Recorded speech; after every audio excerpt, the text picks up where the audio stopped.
Everyone, welcome to Sanmarga classes. Let us see question number 13 of chapter Reaching the Age of Adolescence. What is a hormone? ಹಾಗಿದ್ರೆ ಸುಮಾರಷ್ಟು hormone ಹೆಸರು ಕೇಳಿದ್ರಿ ಅಲ್ವಾ? Thyroxine hormone, insulin hormone, growth hormone, adrenaline hormone, ಇದೆಲ್ಲ ಬೇರೆ ಬೇರೆ hormone ಹೆಸರು ಕೇಳಿದ್ರಿ. ಹಾರ್ಮೋನ್ ಅಂದ್ರೆ ಏನು ಅಂತ ಕೇಳ್ತಿದ್ದಾರೆ ಈಗ. Hormones are special chemical substances secreted by gland. ಹಾಗಿದ್ರೆ ಗ್ಲ್ಯಾಂಡ್ ಅಂದ್ರೆ ಏನು? These are specialised organs. ಇವೊಂದು ಸ್ಪೆಷಲೈಸ್ಡ್ ಆರ್ಗನ್ಸ್ ಇದೆ. They release hormones. Whereas hormones are special chemical substances secreted by gland. Gland ಇಂದ ಸಿಕ್ರೇಟ್ ಆಗೋ ಸ್ಪೆಷಲ್ ಕೆಮಿಕಲ್ಸ್ ಅನ್ನ ಏನಂತ ಕರಿತೀವಿ? ಹಾರ್ಮೋನ್ ಅಂತ ಕರಿತೀವಿ. ಹಾಗಿದ್ರೆ ಈ ಹಾರ್ಮೋನ್ ಏನಿದೆ ಇಲ್ಲಿ ಪಿಟ್ಯೂಟರಿ ಗ್ಲ್ಯಾಂಡ್ ಅಲ್ಲಿ ಗ್ರೋತ್ ಹಾರ್ಮೋನ್, ಈ growth hormone which is essential for growth of our body. Okay, thyroid ಗಂಟ್ಲಲ್ಲಿ ಇರ್ತದೆ ಥೈರಾಯ್ಡ್ ಗ್ಲ್ಯಾಂಡ್ ಅಲ್ವಾ? ಇದು ಥೈರಾಕ್ಸಿನ್ ಹಾರ್ಮೋನ್ ಅನ್ನ ರಿಲೀಸ್ ಮಾಡುತ್ತೆ. This thyroxine hormone is essential for metabolic process.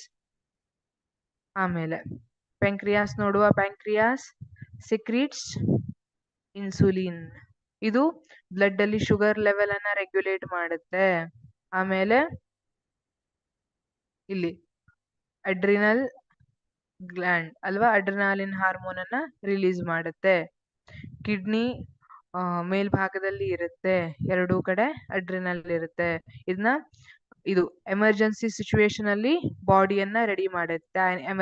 Emergency situation ಅನ್ನ face ಮಾಡಕ್ಕೆ ನಮ್ಮ ಬಾಡಿಯನ್ನ ರೆಡಿ ಮಾಡುತ್ತೆ. ಯಾವುದು? Adrenaline hormone. ಅದೇ ತರ ಸೆಕೆಂಡರಿ ಸೆಕ್ಷುವಲ್ ಟ್ರೇಟ್ಸ್. ಈಗ ಅಡೋಲೆಸೆನ್ಸ್ ಏಜ್ ಅಲ್ಲಿ ಏನಾಗುತ್ತೆ ನೀವು ಗಮನಿಸಿರ್ತೀರಿ, ಗರ್ಲ್ಸ್ ಅಲ್ಲಿ ಮತ್ತೆ ಬಾಯ್ಸ್ ಅಲ್ಲಿ ಬಾಡಿ ಚೇಂಜಸ್ ಆಗುತ್ತೆ. ಬಯೋಲಾಜಿಕಲ್ ಚೇಂಜಸ್ ಅಂತ ಹೇಳ್ತೀವಿ ಅಲ್ವಾ? ರ್ಯಾಪಿಡ್ ಗ್ರೋತ್ ಇರಬಹುದು, ಹೈಟ್ ಅಲ್ಲಿ ಜಾಸ್ತಿ ಹೈಟ್ ಆಗೋದಿರಬಹುದು, ಅಥವಾ ನೀವು ಬಾಯ್ಸ್ ಅಲ್ಲಿ ನೋಡಿದ್ರೆ ವಾಯ್ಸ್ ಡೀಪ್ ಆಗೋದಿರ್ಬೋದು, ಅಥವಾ ಫೇಶಿಯಲ್ ಹೇರ್ ಗ್ರೋತ್ ಆಗೋದಿರ್ಬೋದು. ಗರ್ಲ್ಸ್ ಅಲ್ಲಿ ನೋಡಿದ್ರೆ ಮೆನ್ಸ್ಟ್ರುಯಲ್ ಸೈಕಲ್ ಚಾಲು ಆಗೋದಿರ್ಬೋದು. ಇದೆಲ್ಲ ಏನಿದೆ? ಟೆಸ್ಟಾಸ್ಟಿರಾನ್ ಮತ್ತೆ ಈಸ್ಟ್ರೋಜನ್. ಟೆಸ್ಟಾಸ್ಟಿರಾನ್ ಅನ್ನುವಂಥದ್ದು ಮೇಲ್ ಅಲ್ಲಿ, ಈಸ್ಟ್ರೋಜನ್ ಅನ್ನುವಂಥದ್ದು ಫಿಮೇಲ್ ಅಲ್ಲಿ. ಈ ಕ್ಯಾರೆಕ್ಟರಿಸ್ಟಿಕ್ ಗೆ ರೀಸನ್ ಆಗಿರೋ ಹಾರ್ಮೋನ್ಸ್ ಆಗಿದಾವೆ. ಈ ತರ ಇದನ್ನೆಲ್ಲ ನಾವು ಹಾರ್ಮೋನ್ ಅಂತ ಕರಿತೀವಿ. These are special chemical substances secreted by gland. Thank you.